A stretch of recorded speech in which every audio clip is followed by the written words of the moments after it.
She is going to office. She goes to office. She is not going to her office. She doesn't go to office. What is the difference between them?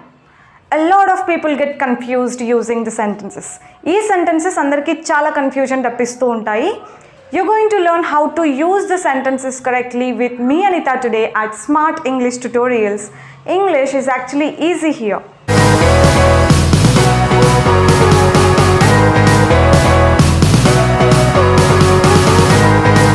So, ఏంటి difference? She is going to office. She goes to office. Ain't a difference? Let me write and tell you. She is going to office. She goes to office. ఏంటి అంటే she is going to office. మనం helping verb ఇది నేర్చుకున్నప్పుడు వీటి meaning ఏమని చెప్పాను? Is plus ING form ఎప్పుడు use చేస్తాం? ఇప్పుడు జరుగుతూ ఉన్న పని గురించి చెప్పడానికి, right? She is going to office అంటే ఇప్పుడు ఆమె ఆఫీస్కి వెళ్తూ ఉంది అని. మరి షీ గోస్ టు ఆఫీస్ అంటే ఆమె ఆఫీస్కి వెళ్తుంది. వెళ్తుంది అంటే ఇప్పుడు వెళ్తుంది అని కాదు, రేపు వెళ్తుంది అని కూడా కాదు, ఎవ్రీడే వెళ్తుంది అని, మామూలుగానే వెళ్తుంది అని. Okay, she goes to office అంటే ఆమె ఆఫీస్కి వెళ్తుంది.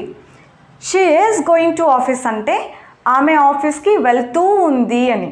ఓకే, ఆమె వెళ్తుంది, వెళ్తూ ఉంది, అదే డిఫరెన్స్ అనమాట. ఇంకొక ఎగ్జాంపుల్ చూడండి. He sings songs. He is singing songs.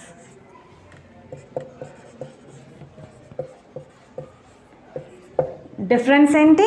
He sings songs, అతను పాటలు పాడతాడు.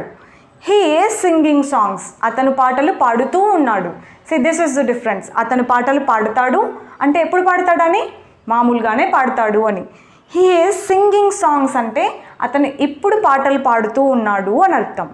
ఓకే, ఇవి పాజిటివ్ సెంటెన్సెస్. వీటిని నెగటివ్ సెంటెన్సెస్గా మార్చాలి అంటే పాడడు, చేయదు, వెళ్ళదు అని చెప్పాలంటే she is not going to office, వెళ్ళట్లేదు, వెళ్ళడం లేదు. She doesn't go to office అనాలి. ఆమె ఆఫీస్కి వెళ్ళదు అంటే ఎప్పటికీ వెళ్ళదు అని. She doesn't go to office అంటే ఆమె అస్సలు ఆఫీస్కి వెళ్ళదు అని. She is not going to office అంటే ఆమె ఇప్పుడు ఆఫీస్కి వెళ్ళడం లేదు అని. ఓకే, అస్సలు వెళ్ళదు అంటే షీ డజంట్ గో, ఇప్పుడు వెళ్ళడం లేదు అంటే she is not going. He sings songs. Negative, he doesn't sing songs.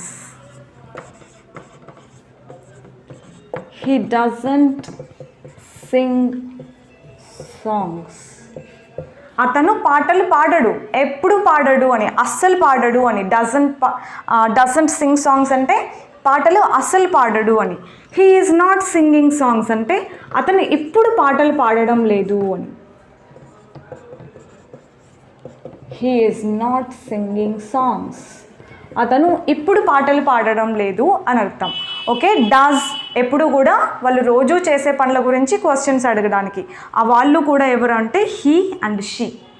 Okay, is అంటే ఇప్పుడు చేస్తూ ఉన్న పనుల గురించి. వీటినే క్వశ్చన్స్ అడగాలంటే do you remember the role that I taught you? మీకు నేర్పించాను కదా హెల్పింగ్ వర్బ్స్ చెప్పేటప్పుడు క్వశ్చన్స్ ఎప్పుడు కూడా ఈ హెల్పింగ్ వర్బ్తో స్టార్ట్ అవ్వాలి అని.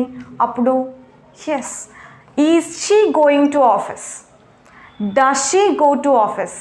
హీ షీ గురించి క్వశ్చన్ అడగాలంటే డస్ కదా, వాళ్ళు రోజు చేసే పనుల గురించి క్వశ్చన్ అడగాలంటే డస్. కాబట్టి does she go to office, does he sing songs అని అడగాలి. Okay, you just have to understand 1 or 2 sentences. ఒక 2 sentences అర్థం చేసుకున్నారంటే ఎన్ని క్వశ్చన్స్ అయినా మీరే ఫామ్ చేయొచ్చు. Did you also watch the video? ఒక్క 10 sentences అర్థం చేసుకుంటే నంబర్ ఆఫ్ సెంటెన్సెస్ క్వశ్చన్స్ మీరే ఫామ్ చేయొచ్చు అని ఒక వీడియో ఉంది చూడండి. ఎలా ఫామ్ చేయొచ్చు అంటే, see is she going to office అన్న క్వశ్చన్ వచ్చింది అనుకో, ఈజ్ షీ గోయింగ్ అన్న క్వశ్చన్ వచ్చింది. గోయింగ్ అన్న ప్లేస్లో వేరే వర్బ్ యూస్ చేస్తారు. ING form of verb, anything can be used, ఏదైనా యూస్ చేస్తారు. Is she eating, is she writing, is she sleeping, is she working, is she cooking. ఎన్ని questions అన్నా అడగొచ్చు, కానీ ఫామ్ మాత్రం ఒకటే, is she plus ING form. Okay, next డూతో ఒక క్వశ్చన్ చూడండి. డూ యూ ఈట్ అంటే నువ్వు తింటావా? Do you go to work? Do you play cricket? Do you speak Telugu? Do you cook non veg? ఎన్ని క్వశ్చన్స్ అన్న అడగొచ్చు. Do you go, do you eat, do you cook, you just have to change the verb change చేసి do you అని ఎన్ని questions అన్న అడగొచ్చు. ఏం తెలియాలి? ఏ హెల్పింగ్ వర్బ్ ఎలాంటి సిచ్యువేషన్స్లో అడగాలి అని తెలియాలంతే. నువ్వు రోజు చేసే పనుల గురించి అడగాలంటే డూ యూ, ఆమె రోజు చేసే పనుల గురించి అడగాలంటే డస్ షీ, అతను రోజు చేసే పనుల గురించి అడగాలంటే డస్ హీ. డస్ షీతో చూడండి కొన్ని examples. Does she sing songs, ఆమె పాటలు పాడుతుందా? డస్ షీ కుక్ వెల్, ఆమె బాగా వండుతుందా? డస్ షీ డాన్స్, ఆమె డాన్స్ చేస్తుందా? Does she speak to you, ఆమె నీతో మాట్లాడుతుందా? డస్ షీ ప్రాక్టీస్ భరతనాట్యం, ఆమె భరతనాట్యం ప్రాక్టీస్ చేస్తుందా? Does she go to classes every day, ఆమె రోజు క్లాస్కి వెళ్తుందా? ఏం చేంజ్ చేస్తున్నాం? జస్ట్ మనం ఏ క్వశ్చన్ అడగాలనుకుంటున్నాం అనే దాన్ని బట్టి వర్బ్ ఒకటే చేంజ్ చేస్తాం. Go, eat, come, like, want అలాంటివన్నీ. నీకు ఐస్ క్రీమ్ కావాలా అంటే do you want ice cream? ఆమెకు ఐస్ క్రీమ్ కావాలా? Does she want ice cream? That's it. ఇంత simple English when you understand it properly. చెప్పింది కొంచెం ఓపికగా విని అర్థం చేసుకుంటే English will be very easy. It is not a rocket science that అందరూ నేర్చుకోలేరు, ఇది చాలా కష్టం అనేదేం లేదు. రాకెట్ సైన్స్ అంటే తెలుగులో ఇదేమి బ్రహ్మ విద్య కాదు అని అంటూ ఉంటారు కదా, అలా ఇంగ్లీష్లో it's not a rocket science అని అంటాం అనమాట. ఇంగ్లీష్ కూడా అంతే, it's not a rocket science, anybody can learn English. When I could learn English, why can't anybody? I came from Telugu medium background completely. When I could learn English, anybody can learn. So all that you have to do is just follow the tips that I give you. Listen to the classes carefully. ఇవొక్కటే కాదు, ఇంకా మీకు ఏవి కంఫర్టబుల్గా అనిపిస్తే ఆ videos అన్నీ కూడా చూస్తూ ఉండండి. మల్టిపుల్ టైమ్స్ చూడండి. Make a note of it. అది చాలా ఇంపార్టెంట్. నోట్ చేసుకొని అప్పుడప్పుడు వాటిని గుర్తు చేసుకుంటూ ఉండడం కూడా చాలా ఇంపార్టెంట్. ఈ టిప్స్ అన్నీ చెప్తూ ఇంకో వీడియో చేద్దాం అనుకుంటున్నాను, కానీ సగం ఇప్పుడే చెప్పేశాను. No worries, I just want to make you speak, that's it. So without any further delay, start focusing on English, start focusing on your career. So career development కోసం కొంచెం ఇంగ్లీష్ మీద కూడా ప్రాక్టీస్ చేస్తూ ఉండండి, ఇంగ్లీష్ మీద కూడా concentration చేస్తూ ఉండండి. I will come up with another interesting video next time. Keep smiling. Take care.